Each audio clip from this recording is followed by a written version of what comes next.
हम में से सिर्फ मैं ही वापस आया हूं, बाकी तीनों उस गुफा में ही रह गए। ये शब्द थे आयुष के, जो जंगल से बदहवास हालत में अपने एनसीसी कैंप में लौटा था। चेहरे पर खरोचे, आंखों में डर और सांसों में कांपती हुई बेचैनी थी। वो बोल नहीं पा रहा था, बस कांपता जा रहा था। कहानी शुरू होती है 4 दोस्तों से, आयुष, वरुण, कबीर और मयंक। चारों एनसीसी के एक कैंप में भानगढ़ के किले से कुछ ही दूर स्थित जंगल में थे, जहां के बारे में गांव वालों का मानना था कि वहां एक गुफा है जो दिन में दिखती है मगर रात में गायब हो जाती है। इस गुफा के बारे में इन चारों ने भी सुना था।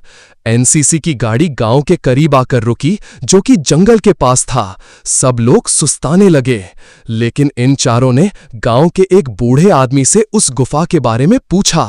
बूढ़े ने चेतावनी दी, उस गुफा में अब तक जो गया है वो कभी लौट कर नहीं आया। मगर लड़कों को रोमांच चाहिए था। वे हंसते हुए बोले, हम डरते नहीं हैं। जब सभी लोग जंगल में एनसीसी का कैंप लगा रहे थे तो ये चारों चुपचाप वहां से निकल गए और जंगल की घनी हरियाली से होते हुए वे आखिर उस गुफा के पास पहुंचे। बाहर एक टूटी हुई लकड़ी पर लटकी पट्टी थी, खतरा, अंदर जाना मना है, आत्माएं जाग उठती हैं। मयंक ने वो पट्टी गिरा दी और कहा, अंदर चलो, एक बढ़िया रील बनेगी। गुफा के भीतर घना अंधेरा था। चारों ने मोबाइल की फ्लैशलाइटें जलाईं और अंदर बढ़ गए। शुरू में सब ठीक लग रहा था, दीवारें पत्थर की, नीचे गीली मिट्टी। लेकिन जैसे जैसे वे भीतर गए, हवा ठंडी होती गई, सांसें भारी और सन्नाटा गहरा। तभी एक झटका लगा, वरुण की फ्लैशलाइट अपने आप बंद हो गई। वो हड़बड़ा गया, क्या हुआ? आयुष ने पूछा। कुछ नहीं, शायद बैटरी डाउन है, वरुण ने कहा। लेकिन वरुण के चेहरे की घबराहट छुप नहीं रही थी। कुछ कदम और आगे बढ़ते ही कबीर अचानक रुक गया। दीवार पर ये निशान देखो। सबने देखा, दीवारों पर खून जैसे निशान थे, इंसानी हाथों के, जैसे किसी ने अंदर से बाहर निकलने की कोशिश की हो। और तभी एक चीख गूंजी। मयंक गायब था। तीनों ने इधर उधर देखा, आवाजें लगाईं, मयंक, मयंक। कोई जवाब नहीं। फिर अचानक कबीर की भी फ्लैशलाइट बंद हो गई।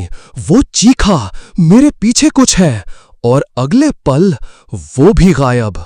अब बचे सिर्फ आयुष और वरुण। उनकी सांसें अब कंट्रोल में नहीं थीं। गुफा के अंदर कुछ चल रहा था, कोई परछाई, कोई सांसें ले रहा था, बहुत पास। वरुण ने दौड़ना शुरू किया और तभी उसका पैर फिसला। वो कहीं अंधेरे में गिर गया।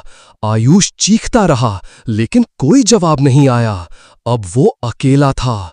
कांपते हुए उसने पीछे देखा। दीवार पर एक लंबा काला साया उसके ठीक पीछे खड़ा था। कोई चेहरा नहीं, सिर्फ 2 लाल आंखें और एक फुसफुसाहट, अब तू भी? तभी आयुष ने अपने इष्टदेव बजरंग बली को याद किया और उसको अपनी दादी की बात भी याद आई कि कभी मुसीबत में फंस जाओ तो बजरंग बली को याद करना।